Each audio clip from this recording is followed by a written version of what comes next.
नागपूरमध्ये चंद्रशेखर बावनकुळे यांनी काँग्रेसवर जोरदार हल्ला चढवला। बिहारमध्ये एनडीएला मिळालेला ऐतिहासिक विजय हा विकास, विश्वास आणि डबल इंजिन सरकारवरच्या जनतेच्या भरोशाचा परिणाम असल्याचं त्यांनी सांगितलं। याउलट काँग्रेस रोजच कमजोर होत चाललेली असून राहुल गांधी नेतृत्व वाचवण्यासाठी ईव्हीएम आणि मतदार यादीवर आरोप करत असल्याची टीका बावनकुळे यांनी केली। एनडीएची ताकद आता अधिक वाढली असून 2047 पर्यंत केंद्र आणि राज्यात हीच आघाडी सत्तेत राहील असा दावा त्यांनी केला। देश विकासाच्या मार्गावर असून जनता विकासाच्या अजेंड्याला पाठिंबा देत आहे असंही त्यांनी स्पष्ट केलं। एसआर वेगळी गोष्ट आहे, मतदार यादीचं पूर्ण दुरुस्तीकरण झालं पाहिजे का झालं पाहिजे, कारण मतदार यादी फुगलेली आहे। 1 वेळा 2 वेळा 4 वेळा 5-5 नाव आहे, तो मुद्दा वेगळा आहे। पण त्या ठिकाणी जे मत चोरी आहे, ईव्हीएम खराब आहे, मतदार यादी चुकलेली आहे, हे जे आहे ना, हे जे त्यांनी नरेटिव्ह करण्याचा प्रयत्न केला, चुकीच्या पद्धतीने लोकांना समजून तयार केला। एकाही भाषणामध्ये राहुल गांधीच्या एकाही भाषणामध्ये बिहारचा विकास मांडला गेला नाही। राहुल गांधीच्या किंवा त्यांच्या महाविकास आघाडीकडे, महागठबंधनकडे कुठलाही डेव्हलपमेंटचा अजेंडा नव्हता।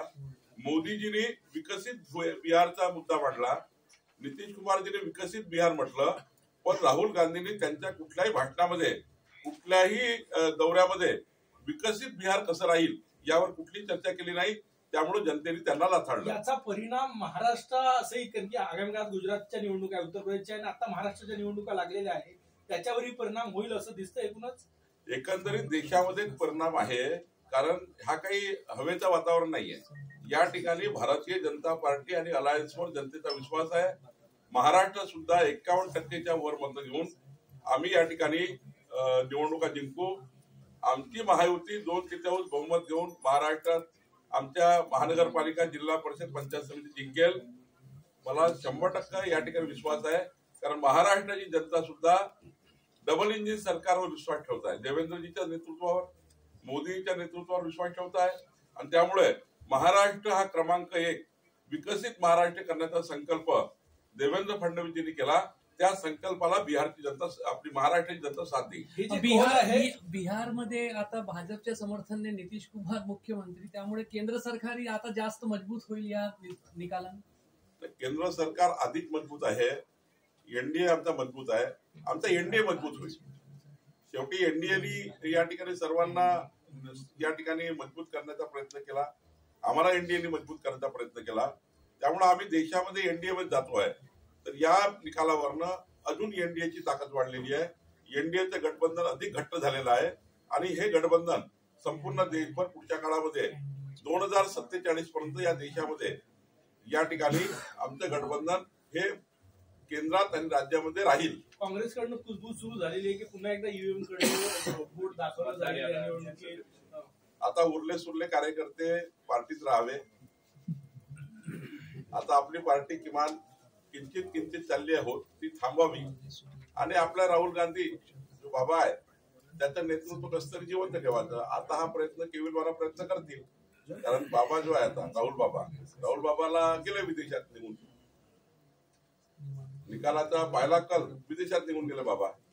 तर राहुल बाबाचं नेतृत्व टिकवण्याकरता, काँग्रेस पार्टीचं नेतृत्व टिकवण्याकरता मला असं वाटतं की पुन्हा एकदा हे आता ईव्हीएमचा खेळ खेळतील, मग मतदार यादीची पोलीस सांगतील, यांना हेच धंदे आहे, यांना विकास काही नाही, रस्ता वीज पाणी काही नाही, यांना फक्त हेच आहे, ईव्हीएम खराब झाला, मतदार यादी खराब झाली। महाराष्ट्रामध्ये आदित्य ठाकरे, उद्धव ठाकरे यांनी हाच मुद्दा उपस्थित केला होता। आता निवडणुकी आहे, ज्यांनी ज्यांनी मतदान केलाय एनडीएला किंवा भाजपा महायुतीला, त्या मतदारावर त्या ठिकाणी आरोप करतात आहे किंवा त्याच्यावर आक्षेप घेतात आहे। मतदारांना असं वाटतं की मी तर कमळाला मत दिलाय, मी तर धनुष्यबाणला मत दिलाय, मी तर घडीला मत दिलाय, मग आम्ही इमानदारीनं मतदान केल्यावर आमच्या मतावर घेतलेला आक्षेप हा जनतेला पटत नाहीये। जनतेने जे मतं दिले ते स्वीकारले पाहिजे। एक काळ आम्ही असा होता, 40 वर्ष आम्ही विरोधी पक्षात काढले, कधी आम्ही ईव्हीएमवर आक्षेप घेतला नाही। आम्ही ज्या ठिकाणी हरलो त्यातून शिकलो आणि नंतर जिंकलो। काँग्रेस पार्टी निवडणुकीच्या पराभवात काही शिकत नाही, ते आरोप प्रत्यारोपात जाते आहे। शेवटी चिंतन केलं पाहिजे निवडणुकीच्या पराभवाचं। एखादा पराभव हा झाला तर निवडणुकीत चिंतन केलं पाहिजे. लोकसभेमध्ये आम्ही निवडणुकीमध्ये महाराष्ट्रामध्ये ठरलो 31 महाविकास आघाडी 17 बीजेपी अलायन्स. आम्ही चिंतन केलं, चिंतन करून पुढे गेलो, आम्ही विधानसभेत जिंकलो. आता आम्ही पुन्हा एकदा स्थानिक स्वराज्य संस्थेमध्ये जिंकू. आणि त्यामुळे मला असं वाटतं की चिंतन केलं पाहिजे काँग्रेस पार्टीने. काँग्रेस पार्टी चिंतन करण्याची परिस्थिती नाही, त्यांना चिंतन करायचं नाही आहे. ठरले का विदेशात पडून जातात, 15 दिवस विदेशात राहतात, पुन्हा येतात, पुन्हा वोट चोरी, पुन्हा मतदान, पुन्हा हे. आता 1 वर्ष चालणार आहे बिहारमध्ये, पण चिंतन होणार नाहीये. काँग्रेस पार्टीचा पराभव का होता हे चिंतन नाहीये. आम्ही विजयाचेही त्या ठिकाणी हे करतो.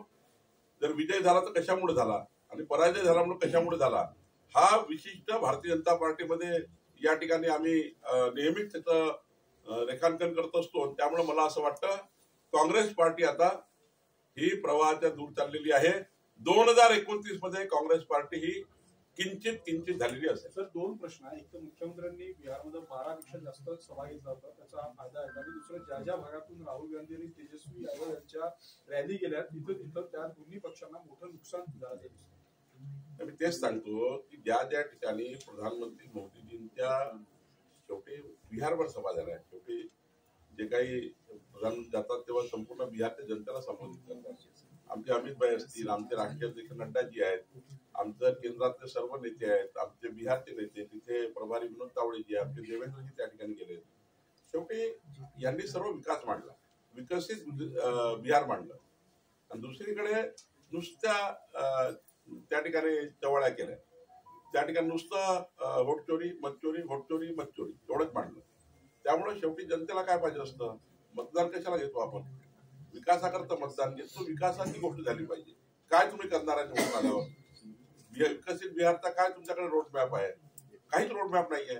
मोदीजींनी रोडमॅप मांडला, अमितभाईंनी रोडमॅप मांडला, त्या ठिकाणी आमच्या नेत्यांनी रोडमॅप मांडला. त्यामुळं रोडमॅप जेव्हा लोकांना देतो आपण, विकासाचं विजन देतो, तेव्हा जनता पाठीशी उभी राहायचं. हेच बिहारमध्ये झालं. एक काळ असा होता की बिहारचं नाव बूथ कॅप्चरिंग, बॅलेट बॉक्सेस पळवणे आणि हिंसाचार, पण यावेळेस एकही हिंसाचाराची घटना घडलेली नाही. मी तेच सांगतो, देश बदललाय. देशाच्या जनतेला हे कळलाय की 65 वर्ष काँग्रेस पार्टीला मतदान करून जात धर्म पंथाच्या आधारावर मतदान झालं. जातीमध्ये तणाव निर्माण झाले, धर्मामध्ये त्या ठिकाणी तेढ निर्माण झाली. काँग्रेस पार्टीने या देशाला स्प्लिट करण्याचं काम केलं. भारतीय जनता पार्टीने विकासाचा अजेंडा दिला, विकसित भारताचा अजेंडा दिला. बिहारचं देशाचं राजकारण बदललं आहे, देश आता विकासाकडे चाललाय. त्यामुळं पुढं आता या देशामध्ये विकासाचं राजकारण चालेल, या देशामध्ये जातीपातीचं राजकारण चालणार नाही. हिंदी में बताइए, बिहार में अच्छा जनाधार नाही का बिहार निवडणुकीमध्ये पुन्हा एकदा पंतप्रधान नरेंद्र मोदीजी यांच्या नावाचा ब्रँडचा चमत्कार दिसून येतोय. 160 वर जवळपास लीड आहे आतापर्यंत एनडीएला. बिहारच्या जनतेचे मी आभार मानतो. माननीय पंतप्रधान नरेंद्र मोदीजी आणि नितीश कुमारजी यांनी केलेल्या विकसित बिहारच्या संकल्पावर जनतेने शिक्कामोर्तब केला आहे. बिहारच्या जनतेने विकासाला मतं दिली आहे, बिहारच्या जनतेने विश्वासाला मतं दिली आहे, बिहारच्या जनतेने विकसित भारताकरता मतं दिली आहे. आणि त्यामुळं एक मोठा अभूतपूर्व विजय.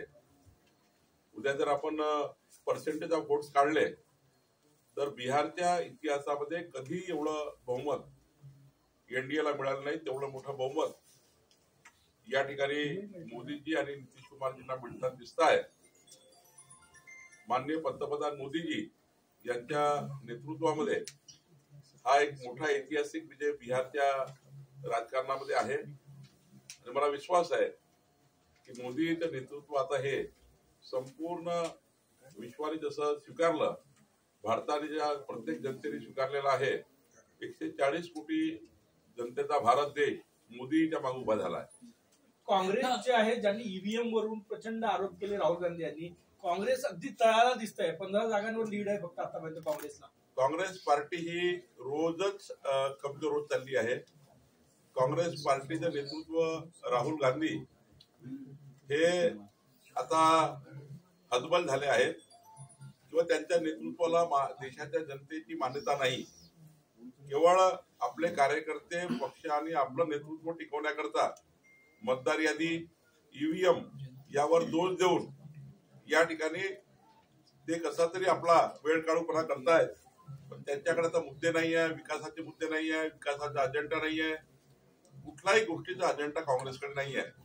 जात धर्म पंथाचं राजकारण करणे, समाजामध्ये तेढ निर्माण करणे, धर्मामध्ये वाद लावणे हेच काँग्रेसचं राजकारण आहे. आणि त्यामुळे काँग्रेसच्या डुबत्या जहाजावर कोणी बसायला तयार नाही. बिहारची जनता सुद्धा आता या मतदानातनं स्पष्ट केला बिहारच्या जनतेने काँग्रेसला जनतेने लाथाडलाय, काँग्रेसला जनतेने त्या ठिकाणी बाहेर केलेला आहे.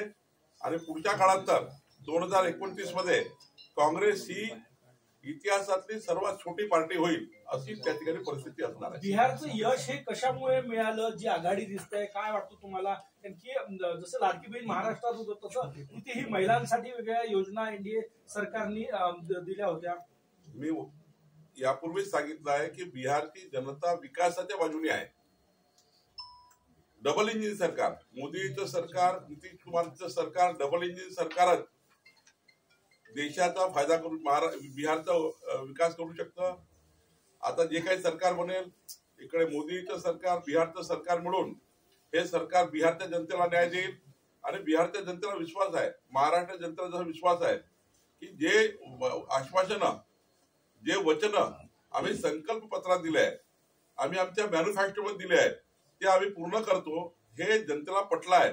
एकमेव एनडीए असा आहे जो दिलेले वचन पूर्ण करतो.